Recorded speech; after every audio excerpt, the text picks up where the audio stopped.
स्मृति मंधाना और पलाश मुच्छल की शादी को लेकर जिस तरीके की सोशल मीडियाओं पे चर्चाएं पिछले कुछ दिनों से चल रही थी, अब उन पे औपचारिक रूप से विराम लग गया है और ये विराम खुद मंधाना ने और पलाश ने लगाया है। सबसे पहले आज स्मृति मंधाना का एक इंस्टाग्राम पोस्ट आया जिसमें उन्होंने लिखा कि मैं बहुत निजी इंसान हूं, लेकिन मुझे स्पष्ट करना होगा कि मेरी शादी रद्द कर दी गई है और मैं इस मामले को अब यहीं समाप्त करना चाहती हूं। यानी उन्होंने औपचारिक रूप से बता दिया है कि शादी कैंसिल हो गई है। और इसके तुरंत बाद में पलाश मुच्छल का भी एक पोस्ट आया।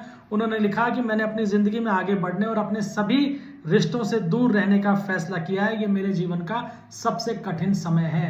यानी दोनों ने इस बात को मान लिया है कि शादी रद्द कर दी गई है। आपको याद होगा कि शादी ऐन वक्त पे टाली गई थी और उस समय जो खबर निकल के आई थी वो ये थी कि स्मृति के पिता को हार्ट अटैक आया है और उन्हें हॉस्पिटलाइज कराया गया है। और उसी समय उसके कुछ घंटे बाद में ही पलाश को भी तबीयत बिगड़ने के बाद में अस्पताल में भर्ती कराया गया था। उसी के बाद से ये अफवाहें लगातार चल रही थी कि कोई कारण विशेष है जिसके कारण ये शादी ऐन समय पर टाली गई है और संभवतः अब शादी नहीं होगी। लेकिन अब इन दोनों की तरफ से भी इस बात की पुष्टि कर दी गई है कि शादी रद्द हो गई है।